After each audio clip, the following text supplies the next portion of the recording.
काय म्हणतोस? राजा काका, हा. तुला खरंच भाजलं नाही ना? अरे कशाने भाजणार आहे? जरा ज्योत लागली त्या निरंजनाची, लगेच विझवलं.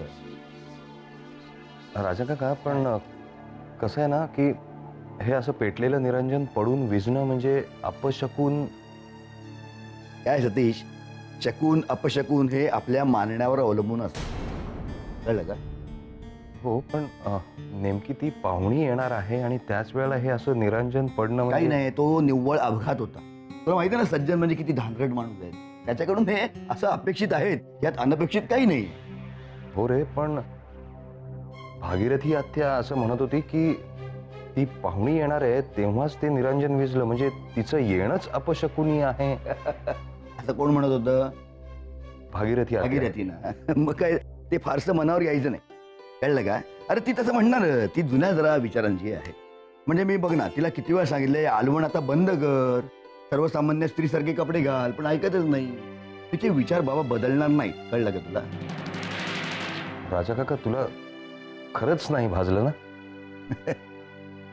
तपासायचं का तुला? अरे बघ ना, कुठेही नाही भाजलेलं. वेडच आहे. त्या सज्जनला पण आत्ताच निरंजन घेऊन फिरायचं होतं. असो, तू तुझी आवरावरी कर, मी येतो. काळजी करू नको, जा.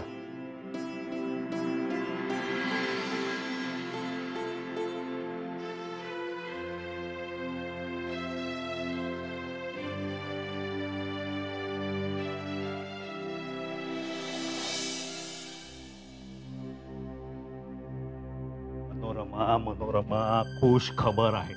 काय? ही इंग्रजी बोलणारी पोरगी आहे हा? ना, ती ख्रिस्ताव आहे.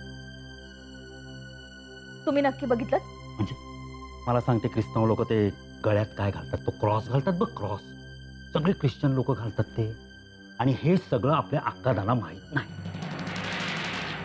कशावरून? नाही म्हणजे ती पाहुणी आहे म्हणून, किंवा अजिंक्य तिच्या बरोबर कसा वागतो ह्यावर बारीक लक्षात ठेवता येईल म्हणून तिला वाड्यावर बोलवलं असेल. तर नाही, हे जर का आधीच त्यांना माहित असतं तर अक्कादा वाड्यावर असे परधर्मातल्या कोणाला राहायला बोलवत नाही. आणि अजिंक्यचं वागणंच असं वाटतंय की अक्कादाना हे माहित नसावं. म्हणजे काय? म्हणजे असं आहे, ती तिच्या गळ्यातलं ते इथे क्रॉस आहे ना, तो क्रॉस म्हणतात बघ त्याला, हा.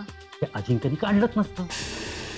मी लक्ष ठेवून होतो, तर डोळे असे ठेवले होते तिथे, काय कोण काय काढते, आणि मग अजिंक्यनी ते गळ्यातलं ते चिन्ह काढलं.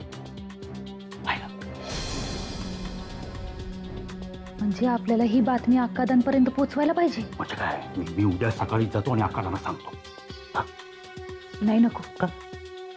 आता ताईपणा करू नका. नाही म्हणजे अक्कादांपर्यंत ही बातमी पोहोचवायलाच पाहिजे. पण जर अजिंक्यचा गोड बोलून वापर करायची संधी मिळाली तर हे सरकारसनी कळता कामा नाही.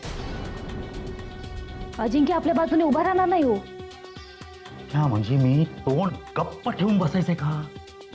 हा, किमान हे प्रकरण काय वळण घेतंय हे कळे पतूर. आळीमिळी गुपचूप